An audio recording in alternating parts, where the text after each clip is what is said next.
Capítulo 23. Na semana que se seguiu, Ana encontrou-se mais 2 vezes com Marco Polo. Seu amor por ele crescia. Dias depois, ela participou de um seminário sobre síndrome do pânico na universidade. Não conhecia a grande maioria dos participantes desse seminário. Um professor fez uma abordagem de que ela não gostou. Comentou que os portadores da síndrome do pânico são emocionalmente frágeis, não têm autocontrole, desconfiam da opinião de seus médicos, giram na órbita da própria insegurança. Por serem frágeis, sob um ataque de pânico, o mundo desaba sobre eles. O contato com Marco Polo fez com que Ana tivesse uma percepção mais profunda dos transtornos psíquicos. Não concordava com a visão pessimista e determinista do professor. Ele fora incapaz de exaltar as belas características desses pacientes e de mostrar o drama emocional que eles vivem durante a crise. Diante disso, teve a coragem de levantar a mão e questioná-lo. Os poucos amigos que a conheciam admiraram sua ousadia. Nunca tinham visto manifestar-se em classe. Será que esses pacientes não são hipersensíveis e, por possuírem uma consciência acima da média das limitações da vida e do fim da existência, não ficam propensos aos ataques de pânico? Quando esses pacientes desconfiam dos médicos que afirmam que sua saúde está ótima, isto é, um sinal de fragilidade ou um grito desesperado de alguém que tem sede de viver e quer espantar o fantasma da morte? Após esse questionamento, Ana ficou aliviada. Queria ao menos ser respeitada em seus argumentos. Seu pensamento deixou os presentes reflexivos, mas o professor não suportou ser contrariado. Em vez de debater seus argumentos, preferiu sair pela tangente. Ficou irônico. Você está aqui para estudar psicologia e não filosofia. A plateia divertiu-se. Marco Polo sabia defender-se quando criticado e ironizado. A chacota dos outros aguçava seu raciocínio. Ana ainda não tinha tal defesa. Não havia reeditado o filme do seu inconsciente. Ainda era uma pessoa hipersensível e hiperpreocupada com sua imagem social. Sempre fizera um esforço enorme para não errar diante de uma pessoa. Que dirá diante de um público? Agora, na primeira vez em que se manifestava diante de uma plateia, tinha sido humilhada. Todos esperavam que ela reagisse diante do deboche do professor. Mas sua voz ficou embargada. Não conseguiu contra-argumentar. Chocada, paralisou-se. As risadas dos presentes reverberaram em sua mente. Levantou-se e saiu da classe. O clima ficou ruim. Saiu como uma derrotada. No outro dia, como era de esperar, não foi à escola. Não saiu de casa e nem da cama. Punia-se muito.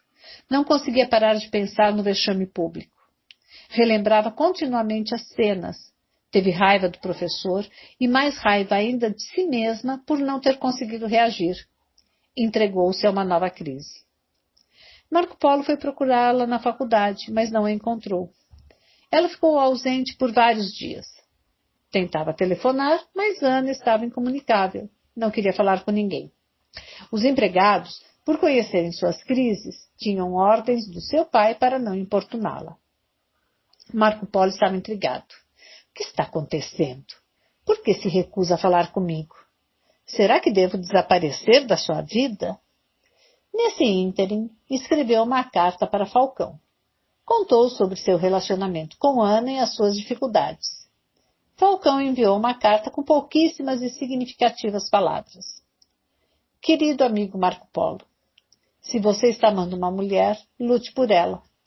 Mas saiba que as mulheres são maravilhosamente incompreensíveis. O dia em que você compreender uma alma feminina, desconfie do seu sexo. Ao ler a missiva, ele meneou a cabeça com alegria.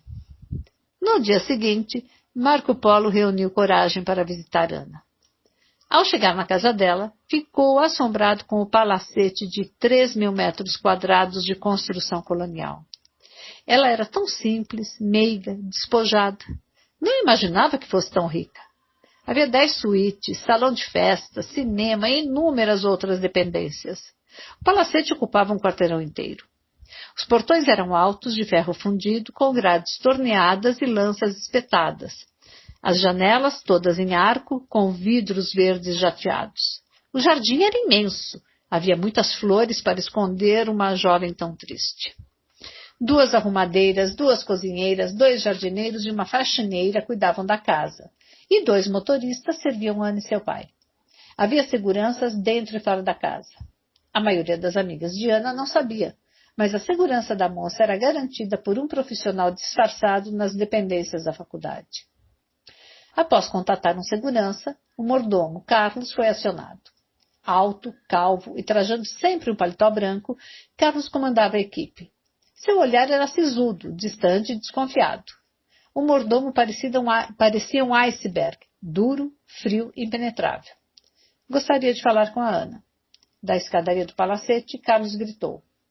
O senhor tem hora marcada? Não, mas sou amigo dela. Ana só recebe pessoas com hora marcada. Por favor, fale com ela. Provavelmente ela me receberá. Relutante, o mordomo saiu. Anunciou a visita ao senhor Lúcio Fernandes. O pai, que não respeitava as mulheres e considerava todo homem um aproveitador de sua filha, mandou dizer que ela tinha saído. Marco Polo desconfiou que o mordomo estava mentindo, que sequer a avisara. Senhor, diga-lhe que minha conversa será rápida. Falarei apenas alguns minutos. Retire-se, senhor. Percebendo a insistência do jovem pela janela, Lúcio abriu a porta central, aproximou-se de Carlos e de lá exclamou. Deixe minha filha em paz. Desculpe-me, senhor, mas talvez sua filha precise de mim. Que arrogância! Quem é o senhor para fazer tal afirmação? Sou um amigo. Ana tem colegas e não amigos. Mas eu insisto, sou seu amigo. Qual é seu nome? Marco Polo. Qual é sua profissão? Marco Polo hesitou em dizer, mas foi honesto. Sou psiquiatra. Psiquiatra? Era só o que me faltava. Um psiquiatra tentando seduzir minha filha. Ninguém chamou aqui. Estou aqui como amigo e não como psiquiatra, disse Marco Polo irritado. O senhor está sendo antiético. Retire-se. A sua filha está num casulo. Precisa tornar-se sociável, libertar-se, ser feliz. O prepotente empresário não gostou. Um mísero doutorzinho querendo me dar lição de moral. Saia da minha casa, senão vou chamar a polícia, disse taxativamente o empresário, e entrou sem se despedir. E não apareça mais aqui, completou o coronel Carlos. 2 seguranças se aproximaram, ameaçando Marco Polo. Parecia que todo mundo ali, à exceção de Ana, vivia num exército. O jovem foi embora chateado. Começou a pensar que Ana até que era saudável, vivendo num quartel daqueles. Era quase impossível não ser doente naquele ambiente. Começou também a ponderar se valia a pena investir nesse romance. Ele já tivera outras namoradas. A última era extremamente controladora, ciumenta. Não conseguia respirar sem que ela notasse. Ana, ao contrário, vivia alienada. Trocava-o por seus conflitos. Marco Polo viveu o velho dilema da existência. Sua razão pedia para ele se afastar. Sua emoção pedia para ele se aproximar. Antes de desistir, precisava vê-la pela última vez. No outro dia voltou à casa de Ana, certificando-se antes por telefone se o pai dela estava ausente. Além disso, precisava vencer o coronel Carlos. Lembrou-se do passado. Usou um disfarce, não tão ridículo como nos tempos de Falcão, mas não menos bizarro. Cabelos espetados, cavanhaque preto, óculos escuros. Parecia um roqueiro amalucado. Carlos apareceu após a insistência do segurança. Antes que ele abrisse a boca, Marco Polo falou com uma voz aguda e alta. Carlos, como está? Como o senhor sabe meu nome? Como sei? Lúcio me disse. Creio que você me conhece, gritou. Não, senhor, falou inseguro o mordomo diante da potência da voz do estranho. Nunca vi essa bela imagem nos jornais? Não. Que absurdo. Os mordomos não leem mais jornais. Chame urgente o Lúcio. Doutor Lúcio não está, senhor. O quê? Não está? Já não fazem mais paz como antigamente. Vamos, preciso fazer a consulta urgente. Que consulta, senhor? Consulta da sua filha. Lúcio suplicou que eu viesse aqui. Sou um especialista em transtornos intestinais. Desculpe-me, mas ele não me avisou. E precisa avisar? O grande Lúcio não manda mais nesta casa? Se não abrir essa porta agora, vou embora. E se sua filha piorar, o senhor será o responsável. Carlos ficou inseguro e Marco Polo emendou.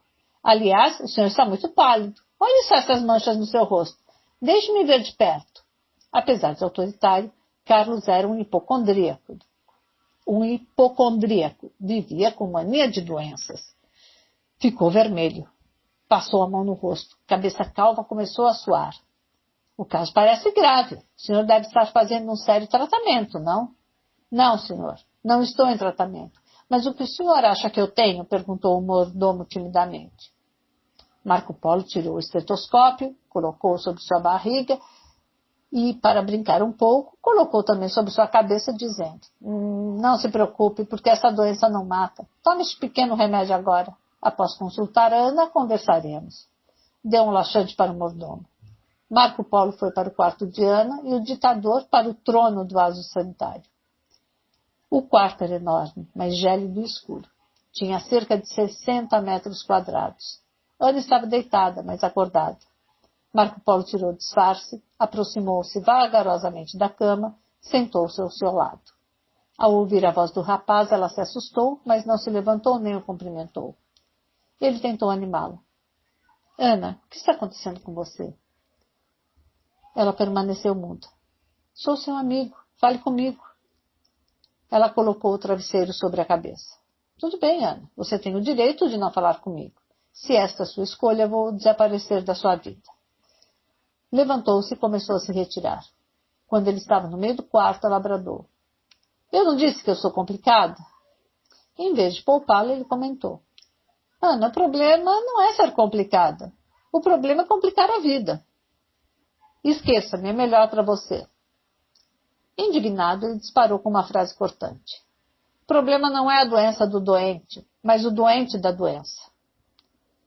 Ela tirou o travesseiro do rosto e perguntou. O que você quer dizer com isso? O problema é seu eu, sua capacidade de decidir, e não sua doença. Você teve motivos para ser deprimida, mas insiste em ser doente. Eu não desejo ser doente. Não deseja conscientemente, mas inconscientemente você deseja ficar na plateia. Não tem coragem de subir ao palco e dirigir a peça da sua vida. Ana, você é forte e magnífica. Saia do coitadismo. Eu não sou coitada. Marco Polo mesclava elogios com críticas positivas, pois tinha plena consciência de que não era fácil vencer os transtornos psíquicos. Sabia que os conselhos vazios não adiantavam. Era necessário ser um artesão da psique. Então, por que vive esperando que as pessoas a aprovem ou tenham compaixão de você? Fiquei sabendo que brilhou no seminário, mas não suportou ser confrontada. Ana permaneceu muda e ele continuou. Você é inteligente, mas autopunitiva. Não admite falhar, ser zombada ou criticada. Schopenhauer disse que não deveríamos basear nossa felicidade pela cabeça dos outros. Você se esqueceu de que não deve esperar os aplausos dos outros para ser livre. Ana ficou chocada com essas palavras. Não podia fugir delas. Eu sou uma estúpida. Eu também sou, às vezes. Mas lute por sua saúde psíquica. Recorde, você tem fome de viver. Não se entregue. Há algo que me amordaça, que sufoca minha alma. Eu sei que preciso lutar, mas não consigo. Diante disso, Marco Polo citou um famoso escritor. Não basta saber, é também preciso aplicar. Não basta querer, é preciso também agir. Goethe, ela reconheceu com alegria. Sim, Goethe. Não basta lê-lo, é preciso aplicar suas ideias. Ana ficou desconcertada. Toda vez que tinha crise, seu pai, em vez de encorajá-la a enfrentar seus problemas, a incentivava a fugir deles. Pedia para ela não ir à escola quando estava aborrecida. Aconselhava a trocar de amizades quando ela se decepcionava, a mudar de ambiente quando se perturbava. Tentava superprotegê-la. Queria compensar a ausência da mãe. mas sua proteção era doentia, alimentava a fragilidade da moça, destruía sua autoestima. As palavras de Marco Polo a fizeram perceber que sempre tinha feito a pior escolha, esconder-se. Percebendo sua interiorização, ele acrescentou: dê as costas aos seus problemas e eles se tornarão predadores, e você a caça. Inverta essa relação. Lembre-se da poesia. Não tenha medo da vida, tenha medo de não viver. Não tenha medo de cair, tenha medo de não caminhar. Você é uma pessoa corajosa, já começou até a brigar em classe, falou brincando, e fechou seus argumentos com estas palavras: ninguém é digno da segurança se não usar as suas fragilidades para alcançá-la. Ana levantou-se subitamente. Num sobressalto disse: espere-me lá fora. Surpreso, ele saiu. Ela penteou-se, pintou-se, passou base em suas olheiras, vestiu um belíssimo vestido azul claro com decote em V. Depois de demoradíssima meia hora, saiu. Marco Polo não acreditou no que via. Ficou surpreso. Ela estava linda, charmosa, sensual. Curioso, perguntou: você vai a alguma festa? A vida é uma festa, ela afirmou alegremente. A partir desse momento, Ana deu um grande salto em direção à sua liberdade. Nunca mais foi a mesma. Passou ainda por momentos difíceis. Chorou não poucas vezes. Deprimiu-se em alguns momentos, mas não se submetia mais ao seu cárcere interior. Aprendeu a fazer das suas quedas e das suas falhas uma oportunidade para crescer. Resolveu sair de peito aberto para a vida. Marco Polo tomou-a pelo braço e saíram. Quando estavam para abrir a porta da sala, Carlos gritou: doutor, doutor! Para espanto de Ana, ele rapidamente colocou o cavanhaque postiço e os óculos escuros e desajeitou o cabelo. Pois não, Sr. Carlos. Não pare de ter diarreia, doutor, disse pálido. Excelente notícia. O senhor está botando para fora todos os seus vermes. Que vermes são esses? Orgulhos lumbricoides. Sua cabeça, ou melhor, sua barriga, está cheia de orgulhos lumbricoides. Ana morria de rir. É grave, doutor? Perguntou o mordomo esfregando a barriga, querendo novamente ir ao banheiro. Não, tome bastante líquido. Sente-se com bastante humildade no vaso, concentre-se e verá que em breve seus vermes o deixarão. E foram embora. Carlos ficou felicíssimo. Quando se afastavam da casa, Marco Polo disse: um dia terei que me retratar com Carlos e pedir-lhe desculpas. Não se preocupe, os empregados não o aguentam. Quem dera o orgulho do Carlos fosse eliminado. A noite estava começando e prometia ser uma das mais encantadoras. Sempre reprimindo os seus comportamentos, Ana nunca tinha corrido nas ruas e brincado de se esconder em público. Marco Polo fez questão de quebrar sua rotina. Queria libertar sua espontaneidade, libertar a criança que se escondia dentro dela e que nunca pudera respirar. Os dois corriam um do outro e brincavam como adolescentes no meio da multidão.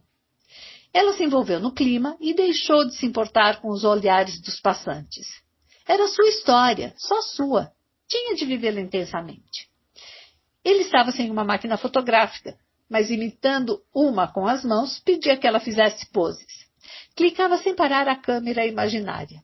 As pessoas trombavam uma nas outras para contemplá-los, embriagados de alegria. Ela corria para os braços de Marco Polo e ele girava o corpo dela. Ana começou a entender que a verdadeira liberdade começa de dentro para fora.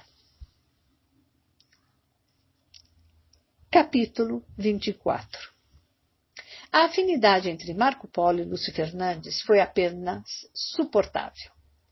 O milionário evitava qualquer aproximação. Torcia para que o namoro não evoluísse. Algumas vezes tomou atitudes para que Ana rompesse a relação.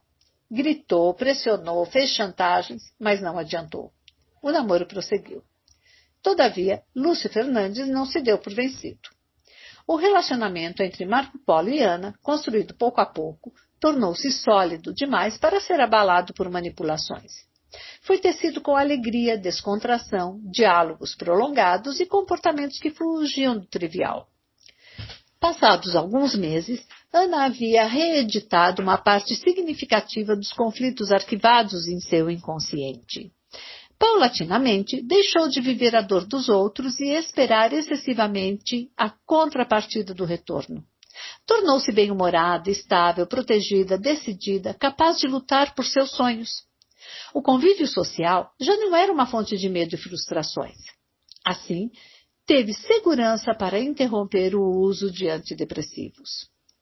Ana se formou em psicologia e começou a estagiar no imenso Hospital do Coração, cujo diretor era amigo de seu pai.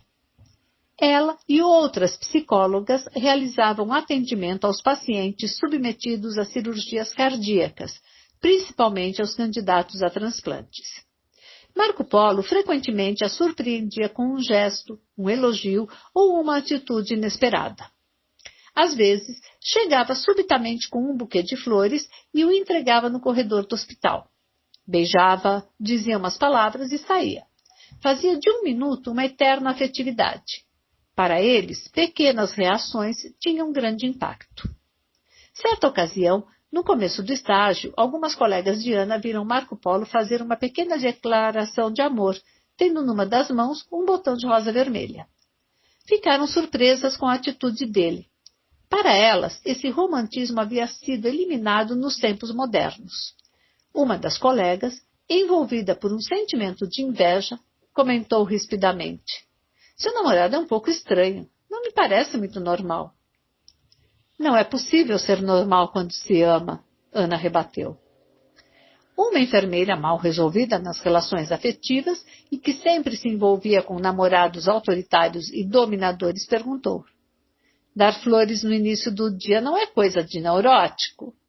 "Não sei, mas sei que ele trata de muitos." Elas não entenderam. "Vocês não conhecem o namorado de Ana?" disse uma psicóloga que o conhecia. "Não. Ele é o famoso Marco Polo, uma das pessoas mais inteligentes que já conheci." Caladas, adentraram pelo imenso edifício. Elas não entendiam que a inteligência e o sucesso profissional podiam e deviam ser combinados com a sensibilidade e leveza do ser. Ana se tornou querida desde as primeiras semanas no Hospital do Coração.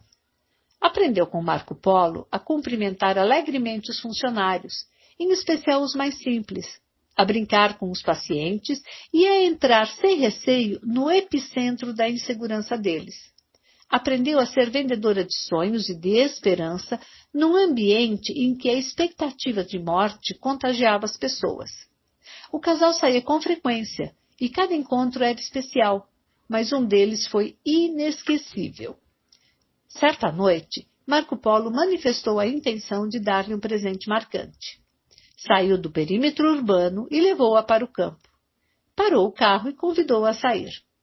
Pegou em suas mãos e foram andando pela estrada. Enquanto caminhavam, chamou a atenção de Ana para a harmonia da natureza. Todos os dias, as flores exalam perfume, a brisa toca as folhas, as nuvens passeiam obscuras, mas não prestamos atenção. Ouça a serenata de grilos. É um magnífico show incessante. Vendo a sua maneira simples de encarar a vida, ela perguntou: "O que é a felicidade para você?" Surpreendendo-a, ele a assustou dizendo: "A felicidade não existe, Ana." Apreensiva, ela subitamente inquiriu: "Você me amedronta. Qual é a esperança para os que vivem na miséria emocional? O que posso esperar da vida se tive tanta riqueza exteriormente e tão pouco dentro de mim?" Marco Polo completou: "A felicidade não existe pronta, não é uma herança genética, não é privilégio de uma casta ou camada social. A felicidade é uma eterna construção." Respirando aliviada, ela indagou: "Como construí-la?" Como um contador de histórias que passeia pela psicologia, ele fitou seus olhos e discorreu: "Reis procuraram aprisionar a felicidade com seu poder, mas ela não se deixou prender. Milionários tentaram comprá-la, mas ela não se deixou vender. Famosos tentaram seduzi-la, mas ela resistiu ao estrelato.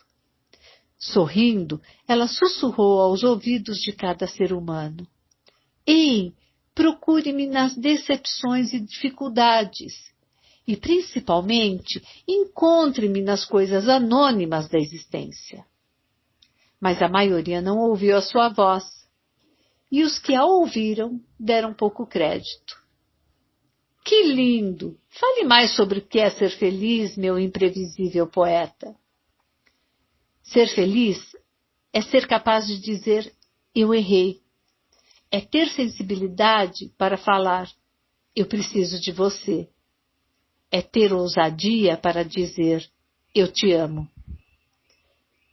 Lembrando de seu pai, ela expressou condoída: muitos pais morrem sem jamais ter coragem de dizer essas palavras aos filhos. Esquecem das coisas anônimas. É verdade. Tropeçamos nas pequenas pedras e não nas grandes montanhas. Olhando para ele num clima de terno amor, ela falou de alguns temores reais e não frutos de sua doença. Como amava a poesia, também usou a inspiração. Obrigada por você existir. Tenho medo de que o nosso amor se evapore, como o orvalho ao calor do sol. Em alguns momentos eu a decepcionarei. Em outros você me frustrará. Mas se tivermos coragem para reconhecer nossos erros, habilidade para sonharmos juntos e capacidade para chorarmos e recomeçarmos tudo de novo, tantas vezes quantas forem necessárias, então nosso amor será imortal. Eu o amo como nunca amei ninguém, ela disse, tentando aproximar-se para beijá-lo. Marco Polo subitamente deu um passo para trás e elevou o tom de voz. Espere um pouco, mocinha. Você entrou sutilmente na minha vida, foi ocupando espaços e, sem me pedir licença, invadiu meu coração. Portanto, fez uma pausa prolongada. Fale, sou ansiosa. Aceita casar-se comigo, princesa? Disse sorridente, abaixando a cabeça num gesto de reverência. Beijaram-se. 2 mundos, 2 histórias se cruzaram. Amoroso, ele cobriu seus olhos, sua testa e seu queixo de pequenos beijos. Em seguida, quis dar algo forte, único e inesquecível que marcasse aquele momento e fosse capaz de simbolizar tudo o que ele sentia por ela e revelasse o tipo de homem que ela encontraria. Um homem incomum tinha de dar um presente incomum. A lua estava minguante e o céu límpido. Abrindo os braços, ele perguntou: Ana, olhe para o alto. Observe o teatro incompreensível do universo. O que você vê? Curiosa, ela respondeu: Vejo lindas estrelas. Escolha uma estrela. Ela sorriu. Havia milhares de estrelas invadindo sua pupila. Ana escolheu uma estrela brilhante do lado esquerdo do firmamento. Escolha aquela, disse ela apontando. De hoje em diante aquela estrela será sua. Mesmo quando seu céu estiver coberto pelas tempestades, aquela estrela estará brilhando dentro de você, mostrando os caminhos que deve seguir e revelando o meu amor. Ana flutuou. Já ganhara presentes caríssimos, colar de esmeraldas, anéis de diamantes, carros último tipo.